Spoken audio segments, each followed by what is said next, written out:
الحمد لله رب العالمين والصلاة والسلام على سيد المرسلين محمد وآله أجمعين أما بعد. محترم سامعین، حاضرین و ناظرین جملہ اہل جمعہ، السلام علیکم ورحمۃ اللہ وبرکاتہ.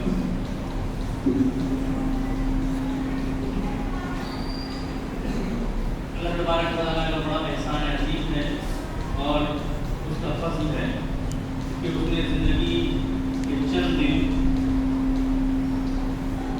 اور عنایت فرمائے اور آج جمعے کا دن ہم سب کو میسر فرمایا. آج ہم اور آپ اس کی بارگاہ میں نماز جمعہ پڑھنے کی سعادت حاصل کرنے آئے ہیں. محترم بزرگوں، دوستوں اور عزیز، محرم الحرام کا مہینہ ہمارے سامنے سے گزر رہا ہے. اتباع کا، پیروی کا ایک معاملہ، اتباع اور پیروی کی ایک نظیر، اور کیسے اپنے رہبر کی اتباع کی جاتی ہے اور کیسے ان کی خواہشات کی تکمیل امید اور آرزو کا مرکز بن کے اس پر عملی جامہ پہنایا جاتا ہے.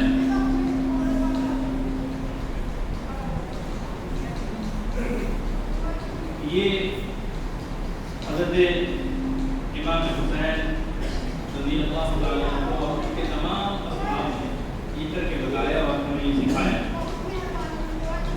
بہت قابل غور ہے یہ بات اور بہت زیادہ سمجھنے والی بات یہ ہے کہ کیا کمی تھی اہل بیت اطہار کی بارگاہ میں، کس بات کی کمی تھی اور کون سی ایسی چیز نہیں تھی جو وہ چاہتے اور انہیں نہ مل پاتی. ان تمام مقام اور مراتب، ان تمام بلند مرتبہ شخصیت ہونے کے باوجود بھی حضرت عمر کی شہادت کے ساتھ ساتھ حضرت عثمان غنی کی شہادت، خلیفہ ہوتے ہوئے حضرت علی ابن ابی طالب کرم اللہ وجہہ الکریم کی شہادت اور جامع شہادت نوش کرنا، پھر اس کے بعد خلیفۃ المسلمین کے صاحبزادے حضرت امام حسن ان کی شہادت. ان تمام شہادتوں کے باوجود ابھی بھی اسلامی سلطنت اپنے عروج پر ہے. عروج ہے اسلامی سلطنت کا، میلوں تک پھیلی ہوئی اسلامی سلطنت، مال کی کثرت، فراوانی، آرمی بہت اسٹرانگ، تمام چیزیں، ہر سہولت ایک آواز پر آ جاتی ہے. لیکن ان تمام سہولتوں کے باوجود، فیسلٹیز کے باوجود، ان تمام بلند مرتبہ شخصیت کے شہادت کے بعد، ان کی اولاد ہونے کے باوجود، حضرت علی کی اولاد حضرت امام حسین، حضرت فاطمہ الزہرا کے شہزادے امام حسین اور سرکار دو عالم صلی اللہ علیہ وسلم کے شہزادے نور نظر، امید اور آرزو کے مرکز حضرت امام حسین، اور نہ جانے کتنے صحابہ کرام کی امید اور آرزو کے مرکز حضرت امام حسین کو کس چیز کی کمی تھی جس نے کربلا میں جا کے رکھ دیا؟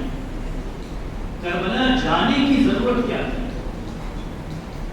یہ ایک اہم سوال ہے کہ تمام فیسلٹیز موجود ہیں، پھر بھی کربلا جانا اور جا کر پورے خاندان والوں کو لے کے جانا اور پھر جامع شہادت نوش کرنا اور اللہ کی بارگاہ میں اپنے خون کی اور جان کی قربانی دینا. یاد رکھیے، ان تمام فیسلٹیز کے باوجود، تمام مقام مراتب کے باوجود کربلا میں جانا اور اپنے گھر والوں کو لے جانا اور لے جا کے جامع شہادت کو نوش کرنا اور پریشانیوں کا بار اٹھانا اور تکالیف کو دیکھنا، موت کو قریب سے لوگوں کو دکھانا اور گلے لگا لینا، یہ تمام معاملات، یہ تمام واقعات جو آپ سنتے ہیں محرم میں، المیہ ہے. افسوس کی بات ہے کہ محرم میں سنتے ہیں، بلکہ بلکہ یہ ایسے آقاؤں کی بات ہے جن کی باتیں ہر وقت ہونی چاہیے اور ہر مہینے ہونی چاہیے. تو میں یہ عرض کر رہا تھا کہ کربلا میں سب کو لے جانا اور لے جا کر شہادت کو گلے لگانا یہ فقط ایک ہی معاملہ تھا، اتباع رسول. اپنے محبوب کی اتباع کرنا، اپنے رسول کی پیروی کرنا. اور رسول کی پیروی یہی ہے کہ ظالم تمہارے سامنے موجود ہو اور وہ شریعت میں مداخلت کر دے اور شریعت کے خلاف بات کر دے اور دین محمدی پر کوئی آنچ آنے والی ہو اور سامنے کوئی جابر حکمران بھی کیوں نہ ہو تو دین محمدی کی خاطر، اپنے رسول کے دین کی خاطر، اسلام کی خاطر، اسلام پہ آنچ نہیں آنے دینے کی خاطر محافظ بن کے کھڑے رہ جانا. اگرچہ تم نبی کی آل کیوں نہ ہو، تم نبی کی اولاد کیوں نہ ہو، تم نبی کے جگر گوشہ کیوں نہ ہو، اگر دین کی بات آ جائے، اگر اسلام کی بات آئے، اسلام پہ آنچ آنے کی بات آئے، اسلام پہ کوئی اٹھا دے، رولز آف اسلام کی اگر کوئی ڈکٹیٹ کرنا چاہے تو پھر تمہاری تلواریں اس کے گردن پر ہو یا اس کی تلوار تمہارے گردن پر ہو، تمہارا سینہ ہو اور ظالم کے ہاتھ. بزرگوں، دوستوں اور عزیزوں، یہ اتباع رسول ہے کہ اگر دین پہ بات آتی ہے، اور یہ صرف اتباع رسول نہیں بلکہ باپ کی بھی اتباع. حضور نے فرمایا کہ من کنت مولا فعلی المولا، جس کا میں مولا، جس کا میں ساتھی، جس کا میں مددگار، علی بھی اس کے مددگار، بس علی بھی اس کے مولا ہے. تو یہ حضرت علی کی اتباع اور پیروی بھی ہے کہ اگر دین محمدی پر بات آتی ہے تو حضرت علی بھی اسی طریقے سے جانفشانی کرتے نظر آتے ہیں اور سینہ سپر نظر آتے ہیں.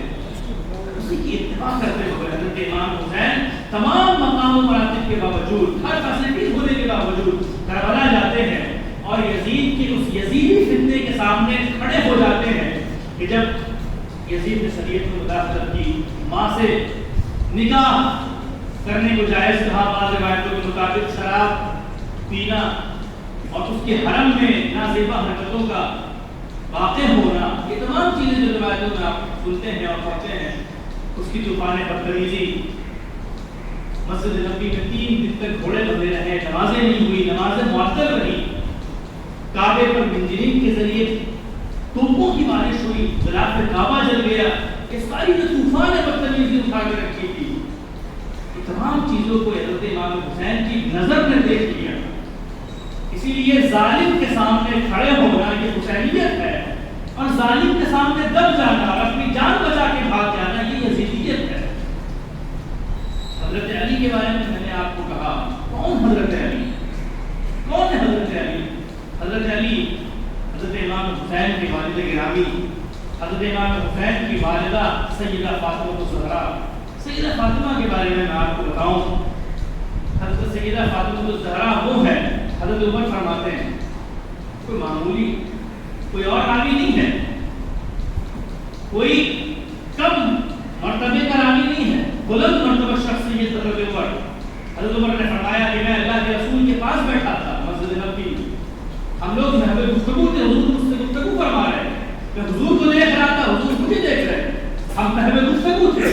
کوئی مسجد نبوی کے دروازے سے گزرتا تھا، کوئی دیکھتا تھا، کوئی گزر جاتا تھا، ہماری توجہ اس کی طرف نہیں پڑتی، سب لوگ خاموش تھے، صرف ہم اور حضور محب گفتگو تھے. حضور کی توجہ کی ضرورت نہیں تھی، میری طرف تھی، میری توجہ بھی حضور کی طرف تھی. اہم معاملات کی گفتگو ہو رہی تھی. جب لفظ حضور کے حجرے کا دروازہ کھلتا ہے اور سیدہ فاطمہ تشریف لاتی ہے، سیدہ فاطمہ تشریف لاتی ہے تو حضرت عمر نے فرمایا کہ میں اس بات کا گواہ ہوں کہ میں نے دیکھا کہ سرکار دو عالم صلی اللہ علیہ وسلم سیدہ فاطمہ کو دیکھ کے کھڑے ہو جاتے ہیں، سیدہ فاطمہ کو دیکھ کے کھڑے ہوتے ہیں.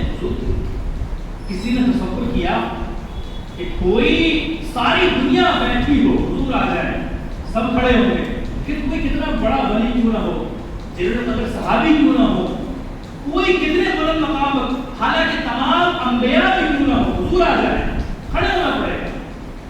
لیکن حضرت عمر نے فرمایا کہ جب سیدہ فاطمہ کی حدیث پاک ہے، سیدہ فاطمہ تشریف لاتی ہے مسجد نبوی میں، چھوٹی ہے، تشریف لاتی ہے، حضرت عمر نے فرمایا کہ اللہ کے رسول کھڑے ہو جاتے ہیں، بڑی محبت سے سیدہ فاطمہ کو اپنے قریب لاتے ہیں اور سیدہ فاطمہ کو قریب لا کے ان سے کہتے ہیں کہ فاطمہ میرے ماں باپ تم پر فدا ہوں، میرے ماں باپ تم پر فدا ہوں، میرے ماں باپ تم پر فدا ہوں۔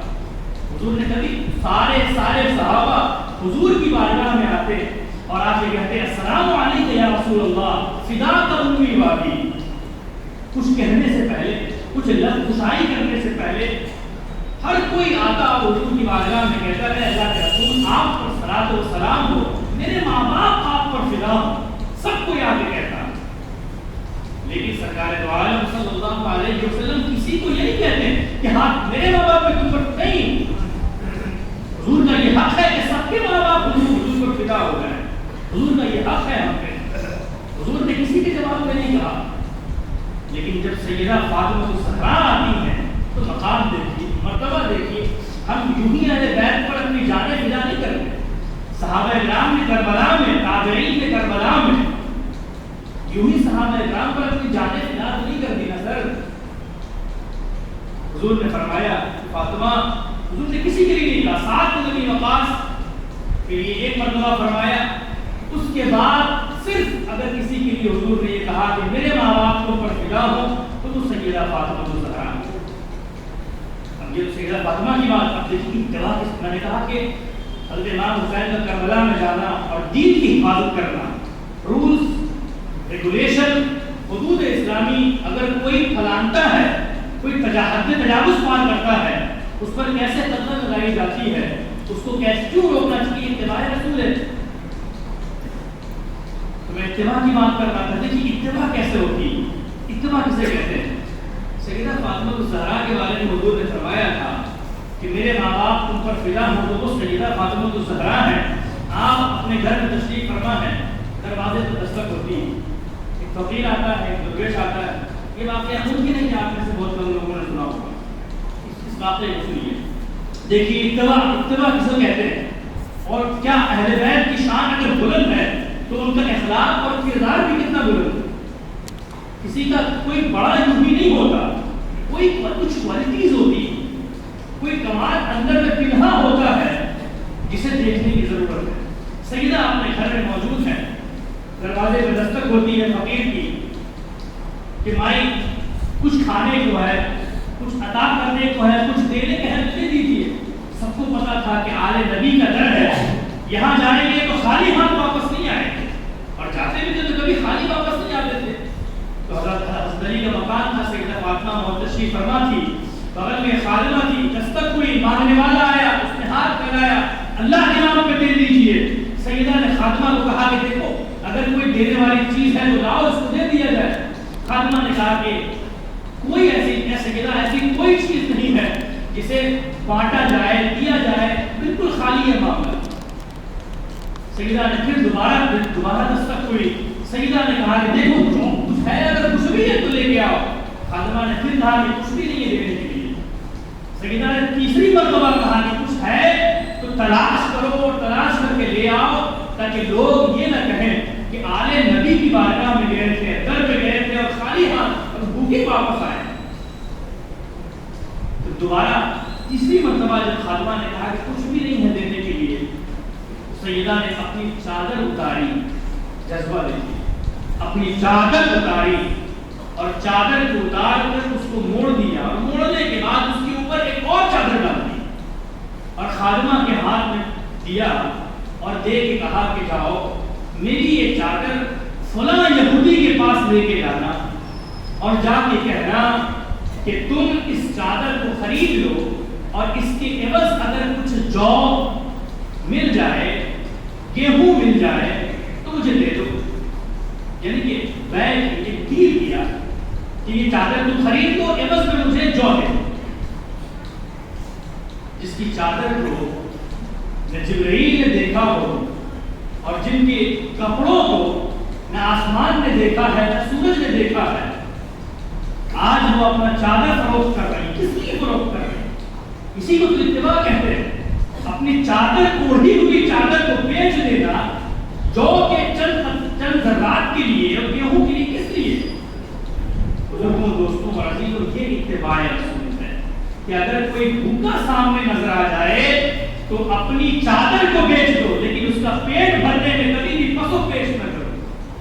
یہ اتباع رسول ہے، اور یہ اتباع کا جو معیار ہے سیدہ کی بارگاہ میں اور آل نبی کی بارگاہ میں، اہل بیت کی بارگاہ میں، اس کی نظیر جملہ تمام نبیوں کی اہل بیت میں نہیں مل سکتی۔ ہم اور آپ کی تو اوقات کیا ہے، ہم نبیوں کی بات کر رہے ہیں، ہم نبیوں کی، کوئی نبی کسی بھی نبی کے اہل بیت کا یہ معیار اخلاقیات نہیں ہو سکتا جو سرکار دو عالم صلی اللہ علیہ وسلم کی اہل بیت کے اخلاق کا معیار ہے۔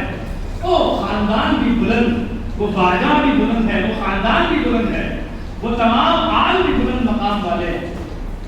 سیدہ نے اپنی چادر دے دی، یہودی کے پاس خادمہ لے کے جاتی ہے اور کہتی ہے کہ کچھ لے کے آئی ہوں، عوض میں جو خریدنا ہے۔ کہا کیا بات ہے، کیا لے کے آئی ہو، کیوں خریدنا ہے جو؟ کہا وہ میں اپنی مالک کی سیدہ فاطمہ کے گھر تھی، ایک فقیر آ گیا مانگنے والا، سیدہ کے پاس گھر میں کچھ دینے کو نہیں تھا، واقعات نہیں دینے کو نہیں تھا، تو سیدہ نے مجھے آواز دی، میں نے کہا کہ سیدہ کچھ نہیں دینے کے لیے، خالی ہے بالکل گھر۔ تو سیدہ نے مجھے اپنی چادر دی اور کہا کہ دیکھو اس کو چھپا کے لے کے جانا، کوئی دیکھے نہیں، کوئی غیر نہ دیکھے، جس کے ہاتھ فروخت کر رہے وہ دیکھے۔ اور ایک اور چادر اس کے اوپر سے لپیٹ دی اور چھپا کے کہا کہ جا کے دینا اور دے کے کہنا کہ اگر کچھ جو اس کی عوض میں تم لے لو تو بہت اچھی بات ہے۔ یہودی نے کہا کہ اچھا یہ سیدہ اس کے اندر کیا ہے؟ کہا سیدہ کی چادر ہے۔ تو جب سیدہ کی چادر عوض میں دینے کے لیے جب خادمہ اس کپڑا ہٹانے لگی چادر سے، جب کپڑا ہٹا ایک تار دکھا تھا چادر کا، یہودی نے کہا بس کرو، اس کی چادر کو آیا نہ کرو، چادر کو کھولو نہیں، اس چادر کو چھپا کے رکھنا، یہ سیدہ کی چادر ہے، میں تمہارے نبی کے دین پر ایمان لاتا ہوں، لا الہ الا اللہ محمد رسول اللہ، اور یہ میں مان گیا ہوں کہ جن کی اولاد کا اخلاقیات اتنا بلند ہے، جن کی اولاد کے اخلاقیات اتنے بلند ہو اور وہ اتنے پریکٹیکل ہو، اتنے محبت کرنے والے ہو کہ ایک مانگنے والے کے لیے اپنی استعمال وہ چادر جو ایک ہی چادر ہو استعمال میں ہو، وہ چادر اس کی بھیک بھوک کو مٹانے کے لیے جو سیدہ اپنی چادر فروخت کر سکتی ہے، جس نبی کی آل کا اتنا بلند معیار ہے اخلاقیات کا، تو اس کے دین کا معیار کیا ہوگا، اس کا رب کتنا پیارا ہوگا، اس کا رب کتنے بلند مرتبہ اخلاقیات والا ہوگا۔ بزرگوں، دوستوں اور عزیزوں، میں نے آپ کو یہی بات پہلے بتائی تھی جمعے میں کہ تلوار سے کسی کا دل آپ نہیں جیت سکتے۔ آپ نے تلوار کے زور پہ کسی کو قابو میں کر لیا، زیر کر لیا، گرا دیا، وہ مضبوط ہوگا پھر آپ پر حملہ کرے گا۔ یاد رکھیے کہ دل ہمیشہ اخلاقیات اور محبت کے ساتھ جیتے جاتے ہیں، اور سر ہمیشہ محبت کے ساتھ، اخلاقیات کے ساتھ، ہمدردی کے ساتھ۔ آپ کا کردار جتنا بلند ہوگا، آپ کا کردار سمجھتے ہیں آپ، کردار بڑی پیاری چیز ہے، شخصیت جسے ہم کہتے ہیں، امیج جو آپ کا کردار ہے، آپ کی شخصیت ہے، آپ کی پہچان ہے، آپ اچھے ہیں یہ برے ہیں، یہ آپ کا کردار ہے۔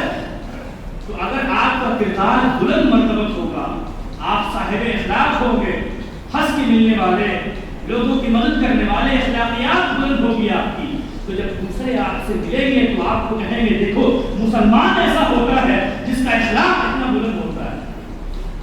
اب دنیا میں بڑا برا حال ہے، اس کی وجہ یہ ہے کہ اخلاقیات ہی نہیں ہے۔ حضور نے جو سکھایا اسے اتباع رسول کہتے ہیں، اپنے باپ کی اتباع، اپنے رسول کی اتباع، اور ایسی اتباع کہ چادر جائے تو جائے لیکن پیاسا اور بھوکا واپس نہ جائے، یہ اتباع رسول۔ بزرگوں، دوستوں اور عزیزوں، بڑا پیارا شعر ذہن میں آیا ہے، وہ سماعت کریں، جن کے آنچل نہ دیکھے ماہ و مہر نے، اس ردائے نزاہت پہ لاکھوں سلام۔ یہ بڑا پیارا شعر۔ تو یہاں سیدہ کی بات ہو گئی، ایک آخری بات سنا کے وقت ختم ہو گیا، بات اتنی پیاری چلتی ہے وقت کا پتہ نہیں چلتا۔ یہ سیدہ فاطمہ کی بات تھی، قرآن میں آیا ہے مرج البحرین یلتقیان، اللہ نے دو سمندروں کو ملا دیا۔ اس کی بہت ساری تشریح ہے، اور دو سمندر بھی ہے، بہت سارا وہ آپ نے دیکھا ہوگا کہ دو سمندر ہیں، ایک کھارے پانی کا ہے، ایک میٹھے پانی کا، لیکن بعض لوگوں نے اس کی تفسیر بڑی آشکارا کی ہے۔ انہوں نے کہا کہ یہ دو سمندروں کی بات ہے کہ دو سمندر آپس میں مل گئے اس ایک سمندر سے مراد حضرت علی کی ذات ہے جو تاجدار ولایت ہے، اور دوسرے سمندر سے مراد حضرت فاطمہ الزہرا کی ذات ہے جو تاجدار عصمت اور حیا ہے۔ یہ دو پیاری بات ہے۔ تو حضرت فاطمہ کی بات ہو گئی، اب حضرت علی کی بات۔ حضرت علی کے شہزادے امام حسین، میں نے کہا آپ کو کہ حضرت امام حسین نے کربلا میں جا کے جام شہادت کو نوش کرنا اور اپنے خاندان کے بچوں کو بھی شہادت شہادت تک پہنچا دینا، یہ فقط اس لیے تھا کہ دین پر کوئی آنچ نہ ہے، اتباع ایسی ہو، اتباع اور پیروی ایسی ہو کہ جب معاملہ دین کا ہے تو سرکار دو عالم صلی اللہ علیہ وسلم نے نہیں دیکھا کہ بدر کے موقع پر 313 ہے اور سامنے 1000 کا لشکر ہے، حضور نے نہیں دیکھا۔ بات دین کی آتی ہے تو پھر یہ نہیں دیکھا جاتا کہ جان میرے پاس کتنی ہے، پھر بھروسہ اللہ پر ہوتا ہے اور وہی مددگار ہوتا ہے۔ حضرت علی کو دیکھیے محبت رسول کا معیار کیا ہے۔ صلح حدیبیہ کے وقت جب صلح نامہ لکھایا گیا اور صلح نامہ لکھایا تو لکھا ہوا تھا من محمد رسول اللہ، یہ خط ہے، یہ صلح نامہ ہے محمد اللہ کے رسول کی جانب سے۔ تو کفار اور مشرکین کی جانب سے دو لوگ آئے تھے سفیر بن کے، انہوں نے کہا، انہوں نے آ کے حضور کی بارگاہ میں کہا، ایک عروہ بن مسعود تھے، ایک سہیل نام تھا، عروہ بن مسعود نے بعد میں اسلام قبول کر لیا، تو دونوں نے آ کے کہا کہ ہم تو آپ کو رسول ہی نہیں مانتے، آپ نے اس تحریر میں لکھا ہے محمد رسول اللہ، ہم تو آپ کو محمد رسول اللہ مانتے ہی نہیں ہیں، ساری جنگ تو اسی بات پہ ہے کہ ہم آپ کو محمد رسول اللہ نہیں مانتے، ہم آپ کو محمد ابن عبداللہ مانتے ہیں۔ تو حضور نے کچھ نہیں کہا، حضرت علی کھڑے تھے، تو انہوں نے کہا کہ آپ یہ محمد رسول اللہ کو مٹائیے اور اپنے والد کا نام اس کے آگے لکھیے۔ یہ تاریخی بات آپ لوگوں کو اس کو سننا چاہیے۔ کفار مشرکین آئے، انہوں نے کہا کہ ہم آپ کو محمد رسول اللہ نہیں مانتے، اسی لیے آپ رسول اللہ کا لفظ ہٹا دیجیے، سارے جھگڑا اسی پر ہے کہ آپ رسول ہے یا نہیں ہے، ہم آپ کو رسول ہی نہیں مانتے، جھگڑا تو اسی بات پر ہے۔ تو حضرت علی کھڑے تھے، حضرت علی کو حضور نے ایسے دیکھا اور کہا کہ علی امٹو، اس لفظ رسول اللہ کو مٹا دو۔ 1400 صحابی موجود ہیں اور حضرت علی کو حضور فرما رہے ہیں، کون حضرت علی؟ حضرت علی کے بارے میں اللہ کے رسول نے فرمایا کہ حق علی جدھر ہوتا ہے حق ادھر جاتا ہے۔ حضور نے فرمایا کہ علی جدھر جاتا ہے حق ادھر جاتا ہے، حق جدھر ہوتا ہے علی بھی ادھر آتا ہے، علی جدھر ہوتا ہے قرآن بھی ادھر جاتا ہے۔ اور حضور نے فرمایا کہ قرآن جدھر ہوتا ہے علی بھی ادھر جاتا ہے۔ حضرت علی نے فرمایا کہ میرے علم کا معیار یہ ہے کہ اگر میں سورہ فاتحہ کی تفسیر لکھوں، لو اوقرت 70 بعیرا، اگر میں سورہ فاتحہ کی تفسیر لکھوں تو 70 اونٹ بھی اس کا بار اور اس کا بدن نہیں اٹھا سکتے۔ معیار علم یہ ہے مولانا۔ اور حضور نے فرمایا کہ جو مجھ سے محبت کرتا ہے، جو علی سے محبت کرتا ہے وہ مجھ سے محبت کرتا ہے، اور جو علی سے بغض رکھتا ہے وہ مجھ سے بغض رکھتا ہے۔ یہ کوئی معمولی بات ہے؟ یہ کوئی معمولی بات؟ تاجدار کائنات کے الفاظ ہیں یہ۔ تو حضرت علی کو فرمایا، تو 1400 صحابی وہیں موجود ہیں اور کہا کہ محمد رسول اللہ کو مٹا دو اور ابن عبداللہ لکھ دو۔ حضور نے حکم دے دیا۔ حضرت علی ہے نا مقام اور مرتبے کے حامل شخص۔ حضرت علی کے پیچھے دو اور صحابی کے کھڑے تھے، حضرت علی کے پیچھے حضرت قتادہ اور ایک اور صحابی کھڑے تھے، حضرت قتادہ بھی کھڑے تھے۔ حضرت قتادہ نے حضرت علی کے کندھے پر ہاتھ رکھا، واقعہ سنیے، حضرت علی کے کندھے پر ہاتھ رکھا اور حضرت علی کے کندھے پر ہاتھ رکھ کے کہا کہ علی کبھی بھی ایسا مت کرنا، ساری ہماری جنگ، ہماری عزت، ہماری ناموس اور ہماری نام اور ہمارا وقار تو اسی بات پر ہے کہ میرا یار رسول ہے اور میرا محبوب رسول ہے اور میرا محبوب تاجدار کائنات ہے اور میرا محبوب بھی اللہ تعالیٰ کا محبوب ہے، ساری جنگ تو اسی بات پر ہے۔ علی کبھی بھی اس لفظ رسول اللہ کو نہ مٹانا۔ اگر مشرکین مکہ اس بات پر اڑ جائیں کہ رسول اللہ کو مٹانا ہوگا تو چھوڑ دینا معاملہ، اب فیصلہ ہماری تلوار کرے گی، پھر فیصلہ اس خط و کتابت سے نہیں ہوگا۔ حضرت قتادہ فرما رہے ہیں کہ لفظ رسول اللہ کو نہ مٹانا، جنگ تو اسی بات پر ہے کہ میرا یار رسول ہے۔ اگر انہوں نے اس بات پر، اگر وہ اڑ گئے اس بات پر تو معاملہ چھوڑ دینا، فیصلے ہماری تلواریں کریں گی۔ تو حضرت علی نے ان کے پیچھے دیکھا حضرت قتادہ کو، حضرت قتادہ نے کہا، حضرت علی نے کہا کہ تم نے جس جام سے اور جس سراہی سے اس محبت کے عرق کو پیا ہے، میں بھی اسی کی بارگاہ سے پینے والا ہوں۔ اور علی حضور کی بارگاہ میں حاضر ہوتے ہیں اور حضور کی بارگاہ میں جا کے عرض کرتے ہیں، اے اللہ کے رسول، اے اللہ کے رسول، لا امحوہ بکا ولا امحوہ، اے اللہ کے رسول میں علی ہوں، میں نے آپ کا کلمہ پڑھا ہے اور علی آج یہ فتویٰ دیتا ہے کہ قیامت تک کے لیے جہاں کہیں بھی آپ کا نام لکھا ہوگا کسی مسلمان کی جرأت نہیں ہوگی کہ وہ آپ کے نام کو مٹا دے۔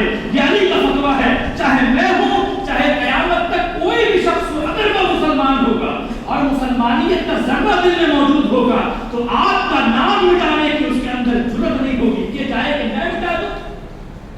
بزرگوں، دوستوں اور عزیزوں، یہ کمال ایمان ہے، یہ ایمان کا معیار اتنا بلند ہے کہ اگر جان جائے، یہ تو پتہ تھا کہ اگر صلح نہیں ہوگی تو جنگ ہوگی، جنگ ہوگی تو جانیں جائیں گی، لیکن حضرت علی نے فرمایا جان کیا ہے اس کی بارگاہ میں، اپنے رسول کی بارگاہ میں، تو یہ معیار ہے۔ تو میں اسی لیے کہہ رہا تھا کہ یہ محرم کا مہینہ ہے، حضرت امام حسین کا مہینہ ہے اور سارے اہل بیت اطہار کا مہینہ ہے۔ بزرگوں، دوستوں اور عزیزوں، اس مہینے میں کثرت سے روافظ کے طریقے میں نہیں چلنا، رونا دھونا نہیں ہے، سینہ نہیں پیٹنا، لیکن صحابہ کرام اور اہل بیت اطہار، خاص کر اہل بیت پر درود پڑھنا، ان کا ذکر کرنا، ان کو یاد کرنا اور ان کو یاد کر کے کبھی کبھی آنکھیں اشک کے بعد رونا پیٹنا، سینہ پٹکنا، یہ منع ہے، لیکن امام حسین کی یاد میں آنسو بہانا یہ تو سنت رسول ہے، تو اس سے انکار کرے تو بتائے تو حدیث پاک ہے۔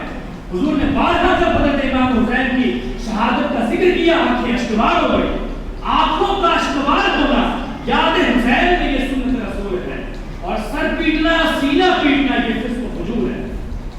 بزرگوں، دوستوں اور عزیزوں، یہ نہ ساتھی ہو، یہ بڑا پیارا شعر ہے جو مجھے یاد آتا ہے اہل بیت کے بارے میں، حضرت امام علی مقام کے بارے میں، سیدہ فاطمہ کے بارے میں، حضرت علی کرم اللہ وجہہ الکریم کے بارے میں۔ یہ نہ ساتھی ہو تو پھر میں بھی نہ ہو، خم بھی نہ ہو، اگر یہ نہ ساتھی ہو تو پھر میں بھی نہ ہو، خم بھی نہ ہو، اور بس میں توحید بھی دنیا میں نہ ہو اور تم بھی نہ ہو۔ بزرگوں، دوستوں اور عزیزوں، محرم کا مہینہ آ چکا ہے، اس کے سامنے سے گزر رہے ہیں، عاشورے کا دن بھی قریب آنا ہے اور خانقاہ معظم میں مجلس ہوگی، مجلس ذکر شہدائے کربلا، مجلس ذکر اہل بیت اطہار۔ میں آپ حضرات کو دعوت دیتا ہوں کہ اس محرم الحرام کو آپ حضرات ضرور تشریف لائیں۔ سرکار دو عالم صلی اللہ علیہ وسلم نے فرمایا تھا، حسین منی وانا من الحسین، حسین مجھ سے ہے اور میں حسین سے ہوں، یعنی اگر کسی کو دین کو سمجھنا ہے، دین کے قریب آنا ہے تو وہ میرے حسین سے محبت کرے۔ حضور نے فرمایا تھا کہ میرے صحابہ نجوم ستاروں کی مانند ہیں اور میرے اہل بیت کشتی کی مانند ہے، جسے اللہ کی بارگاہ میں پہنچنا ہو تو اس کشتی میں سوار ہو جائے اہل بیت کی، اور جسے راستہ صحیح سے تلاش کرنا ہو تو میرے صحابہ کے راستے پہ چلے۔ تو بزرگوں، دوستوں اور عزیزوں، بس محرم الحرام کو تشریف لائے، اللہ تعالیٰ اس مجلس سے خیر قبول فرمائے۔ بعد مغرب بس محرم الحرام کو تشریف لائے تو تفصیل سے بات ہوگی۔ آج تو صرف والدین کی بات ہوئی ہے اور 10 محرم الحرام کو اولاد کی بات ہوئی۔ اللہ تعالیٰ اس مجلس سے خیر قبول فرمائے، اور جو میں نے کہا اللہ تعالیٰ مجھے ان تمام باتوں پر عمل کرنے کی توفیق عطا فرمائے۔ آج کو دعوانا الحمدللہ۔